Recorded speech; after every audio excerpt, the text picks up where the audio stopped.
What's up everyone, welcome to our discussion on The Legend of Zelda Breath of the Wild. Today I have Amanda, writer and video host for Zelda Universe, and Rick from RMFH Gaming. To start off, the only character that we see in the hours of gameplay that we have is the Old Man. In past Zelda games, we have different versions of the Old Man. In Ocarina of Time, we have the Sage of Light, who is represented by the owl Kaepora Gaebora. In Wind Waker, we have the King of Hyrule, who appears as a talking dragon boat, known as the King of Red Lions. In Phantom Hourglass, we see the King of the Ocean, which is a giant whale appearing as an old man to guide us along through the game. So, do you think this game will have him follow in the footsteps of past Zelda games? Or do you think this old man will simply just be an old man, and that's it? I think he's going to be somebody else, or a representation of some ancient Hylian character. Only because I don't think they would have made such a big deal about the character and including him in the demo if he wasn't that important to the game story. Yeah, so one theory that I have that I covered in a previous video is that the old man could be Link.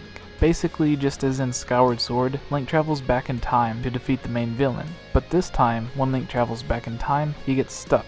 So he must live out the next 100 years studying how to defeat Ganon, and once his past self wakes up, he guides his younger version on his quest to defeat Ganon, and the cycle just repeats itself. That's a cool theory. I had not even thought of that. I like that theory. So, Amanda, do you have anything that you would just like to say about this game? It's gonna be so good. That's all I can say. It's brilliant. It's perfect. There's a reason there was such a stampede to get there. Like, a guy in a bell dislocated his shoulder during the stampede. They had EMS on site. It was insane. Before you actually played the game, did you get to see the trailer, or were you just thrown into the demo without knowing what to expect? Yeah, I saw the trailer because we watched the Treehouse live stream because the show floor didn't open that day until 12. So we lined up at around, I guess we went in there around 11 or so to get ready to go into the show floor. And as soon as the doors open, we just booked it on in there. So I thought it was funny the way everyone reacted to Nintendo's E3. They started E3 with the Zelda trailer, then moved to Pokemon before showing more Zelda gameplay. And I'm like, Pokemon is amazing, don't get me wrong, but I've been waiting more than 6 years for this Zelda game. I know it. It's like, I love Pokemon, but it's just kind of hard to follow Zelda.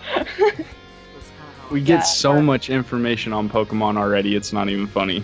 I mean, they get leaks all the time. Yeah, so to me it was just no big deal. Pokemon's always leaking. It's Pokemon. It's kind of hard to not leak. There's 700 something of them. We've seen a lot of interviews with Aonuma, Miyamoto, Reggie, and even Bill Trinen. Were you lucky enough to meet or interview someone from Nintendo about the game?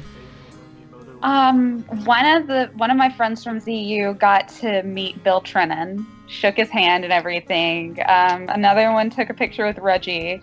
I saw Miyamoto walk right by a couple of times, and I never got to meet any of them. I'm very disappointed. I want to at least say hi to at least one.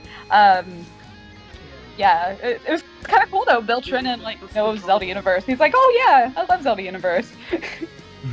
Yeah, I imagine going up to Bill would be easier than Miyamoto. With Bill or Reggie, you could just go up and say hi, tell them you love their work, and thank them. But with Miyamoto or Aonuma, they would have to have a translator there for them to know what you were saying, or for you to know what they're saying.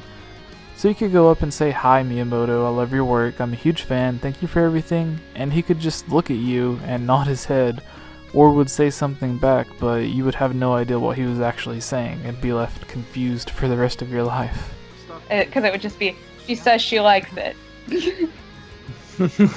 He's so jolly. I love him. But I have to say, the entire Nintendo staff, everybody that was working in that booth, they were all rock stars. They were all super nice and super helpful. And they were all I would be talking to them and they were just saying how humbling it was just to see so many people so excited to play the game, and it's part of a company that they're a part of, and they were just all so great. I was happy to talk to all of them. So, I'm sure E3 was tons of fun for you, but did anything else exciting happen outside of E3 on the trip for you? Drinking games. We won't go there. Some of the guys from some of my friends from CU, they went to the Pokemon Symphonic Evolutions. It was just the ones that haven't gone before because it was just those were the only comps we could get because we didn't have enough that we could get for everybody. And so those of us who have seen it before just stayed back, and then everybody else that hasn't seen it, they went. So I'd seen it before, and I'm going to see it again in November, and it's wonderful. I mean, Pokemon Symphonic Evolutions is absolutely wonderful, and Masuda was there. One of my friends got to meet Masuda, which was kind of neat. So now we know Breath of the Wild was delayed until 2017 to dual launch on the NX and the Wii U. But do you think it will actually be a launch title? A lot of fans are thinking Nintendo will launch it during the holiday season, which is why they haven't mentioned a launch date yet. Oh, please, it's got to be the launch title. If they wait any longer, I will cry. Yeah. I think it would be a smart decision on their part to make it a launch title. So, during an interview at E3, Miyamoto was asked about the next Mario game, and he said that they were rethinking the conventions of what a Mario game is, similar to how they did with this new Zelda game. It'd be cool if they went back to their 64 roots. That would be pretty neat. Yeah, so what do you think they could do that would make sense for a Mario game to be reinvented? I was just going to say open world Mario. That would be kind of fun to play around with, and not in the traditional sense of an open world, there'd have to be those Mario aspects to it. But I think giving Mario more, almost like Mario 64, in how you can go to each room and go to a different stage instead of doing it that way, have it even more open. I mean, that's the only direction that I could see them taking it in. Or more systematic, I mean. Alright guys, so tell me 3 things that you're most looking forward to in this Zelda game that we haven't seen yet. 3 things, huh? That I'm looking forward to? That we haven't seen. Haven't seen yet. I want to see. I really want to see what that floating thing in the sky is. That's really bugging me. I want to see the villagers as well. I want to see a little bit more with the story, of course, like anybody else would as well. So those are my 3 things that are very important to me. I want to see a relationship with Link and Zelda, and I want Link and Zelda to kiss. Those are 2 things. It needs to happen. I'm gonna just use it again. I want to see Link and Zelda kiss finally. Skyward Sword was such a tease. I mean, they were going to. I still maintain that they did when the screen went white. I won't go into what all they think they did, but Zelda almost killed them as well. Yeah. What? More than once. Yeah, she pushes him off, and I'm just going, really? Oh my god, kiss him! Alright guys, so before we go, if anyone watching is curious on where to find you or wants to watch more content produced by you, where could they go? Well, you can find me at Zelda Universe. I'm always doing stuff with them. Seeing as I'm part of them. And then you can find me on Twitter. It's Pandemonium86, and Panda is spelled like Panda Bear.